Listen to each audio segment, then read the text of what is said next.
자, 왜 원예사들이 가지를 칠까요?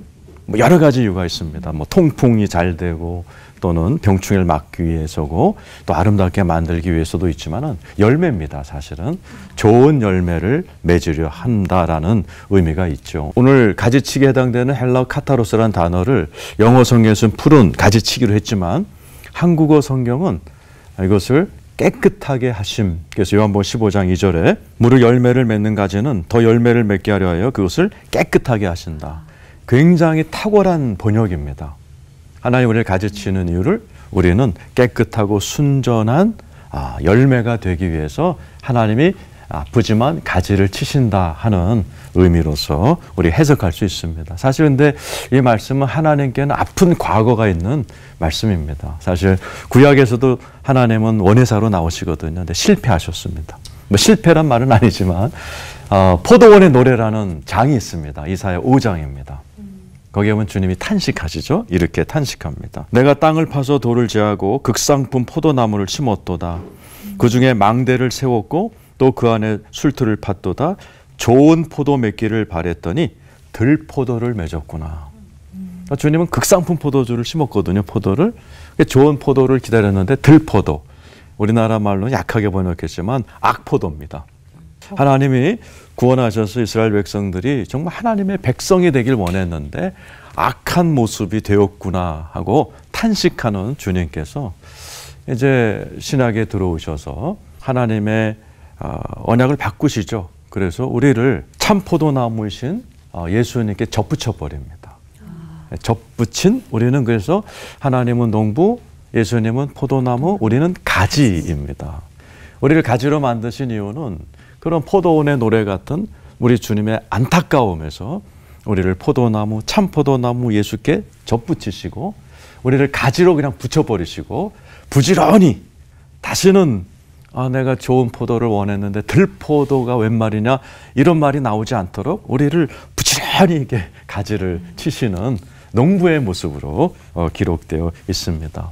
근데 참 재미있는 것은 그 원예사들에 의하면 나무마다 그러니까 가지치는 타이밍이 다르답니다.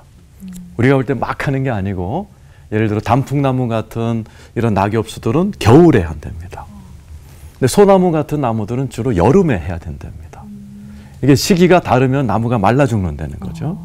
마찬가지입니다. 하나님이 우리를 가지칠 때도 우리가 볼 땐 마구잡이로 하시는 게 아니고 우리의 기질 체질을 아시는 주님께서 또 각자 다르게 우리를 다루시곤 합니다. 창세기엔 한 가정이 나오죠. 4대가 나오는데 거기 보면 아브라함 75세에 부르셔서 정말 100살까지 하나님이 본토 친척 아비집 다 가지치기 하시고 그러면서 아브라함을 꺾으셔서 아브라함으로 언어학자들이 하면 굉장히 강팍했던 아브라함을 가운데 꺾으셔갖고 거기에 해라는 그 성령을 불어넣어 아주 부드러운 믿음의 조상으로 만드시기까지 부지런히 가지치기 하고 이삭의 아들 야곱이 형을 속이고 야반도주할 때 나이가 난 젊은 줄 알았더니 77세였더라고요. 그 20년간에 자보다 센 그냥 선수를 만나서 꺾이고 그 야곱이 환도뼈가 부러지듯 중심이 꺾이면서 이스라엘로 변화되는 비교적 늦은 나이에 주님이 가지를 쳐버린 분도 있고 이삭, 요셉 젊은 나이에 하나님께서 그들을 꺾으시고 가지치게 하는 모습이 기록되어 있습니다. 여기 계신 분들이 다 아마 사연이 다르고 하나님이 가지치신 손을 대신 시기가 다 다르시겠죠. 그런데 원예사들의 글에 의하면 이 원예사들은 가지를 치고 나면은 거기에 꼭 도포제, 치료약을 발라준답니다. 안 그러면 그냥 계속해서 잘라내면 그 잘라낸 상처를 이 도포제 같은 약으로 치료를 안 해주면 나무가 말라 죽는다는 겁니다. 그래서 원예사들은 반드시 자르면 거기다 약을 발라줘서 상처를 치유해주는 농부이신 주님이 우리를 가지칠 때도 똑같은 것 같아요. 성경에도 보면 우리를 향해서 가지를 좀 아프게 따끔하게 하시지만은 우리를 치료하시는 이야기가 쭉 나오죠. 예를 들어 베드로 자신만만했던 베드로가 예수님 3번 부인하잖아요. 꺾으시죠. 그래서 고향에 가서 숨어있는 베드로를 주님이 찾아가셔서 같이 조밥 먹으시면서 그의 자존심을 만져주시고 치료해 주시는 아주 치유자 예수님이 나타나고 있습니다. 아마 여러분들께서도 아마 주님이 가지를 꺾는 아픔만 주신 건 아닐 거예요. 아마 다 싸매시고 위로하시는 위로가 반드시 따라서 사도 바울도 주님께서 나를 향한 위로가 넘치도다라고 상처도 많지만 위로가 넘치는 그러한 우리는 그런 하나님, 좋으신 하나님을 모시고 살고 있습니다. 그래서 하나님은 우리를 가지치기 하십니다. 그걸로 인해서 욥처럼 좌로우로도 안 계시지만 내가 가는 길을 주님은 아시나니 내가 순금처럼 나가리라 했던 고백처럼 가지치시는 하나님의 목적은 내가 순금, 알곡신자 되는 것.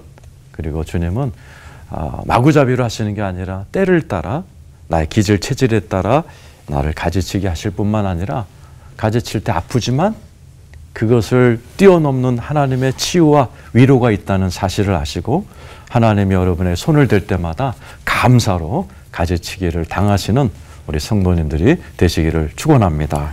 기도하겠습니다. 하나님, 앞으로도 계속 저의 못난 모습들을 잘 가지쳐 주셔서 주님 앞에 서는 그날 깨끗하고 순전한 알곡의 모습으로 설 수 있도록 축복하여 주옵소서. 아멘. 예수님의 이름으로 기도드리옵나이다. 아멘. 아멘. 하나님은 농부라고 하셨으니까 우리에게 많은 열매를 맺게 하시기 위해서 정말 가지치기 외에도 여러 작업을 하실 것 같아요. 네. 그래서 어떤 작업들이고 어떤 영적 의미가 있는 건지 좀 말씀해 주시면 도움이 될 것 같습니다. 네, 주님은 진짜 아주 굉장히 탁월하시고 굉장히 바쁘시게 우리에게 농부로서 사역하십니다.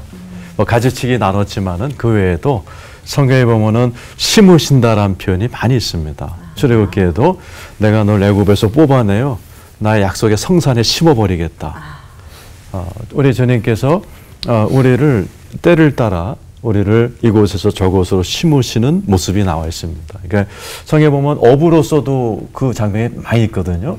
시편 66편 7절 같은 경우는 내가 너를 그물에 가두어서 연단한 후에 또 그물을 열어 넓은 곳으로 보내주겠다.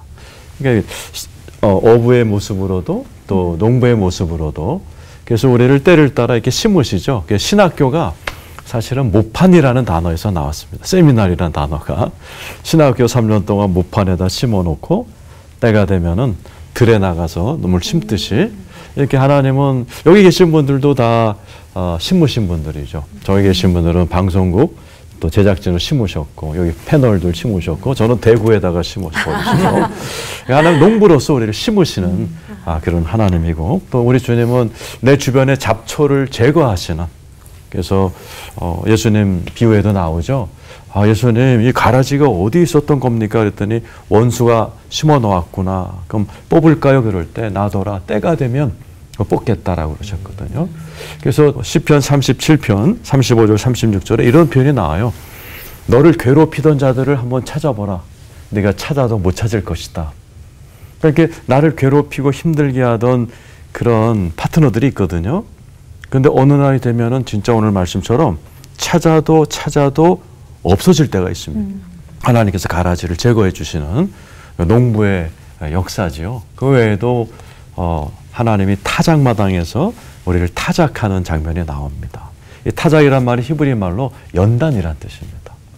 타작마당에서 곡식을 해서 껍질을 벗겨내듯이 우리의 겉사람을 벗겨내시는 그 작업도 농부의 모습으로 나와 있습니다. 그래서 우리의 구원도 다 씨를 뿌리셔 우리를 예수님의 창감나무에 접붙이셔서 구원을 시작하신 주님이 마지막을 또 농부의 단어로 추수라는 단어로 썼습니다. 그래서 추수에 알곡을 모아 곡간에 집어넣으시고 축제를 벌이시는 농부의 모습으로 모든 인류의 구원의 역사가 끝나게 되는 거죠. 그래서 하나님이 그 크심을 때로는 어부로 때로는 농부로 우리에게 묘사하고 계시고 아주 부지런히 일하시는 좋은 농부다라고 말씀드리면 되겠죠? 네.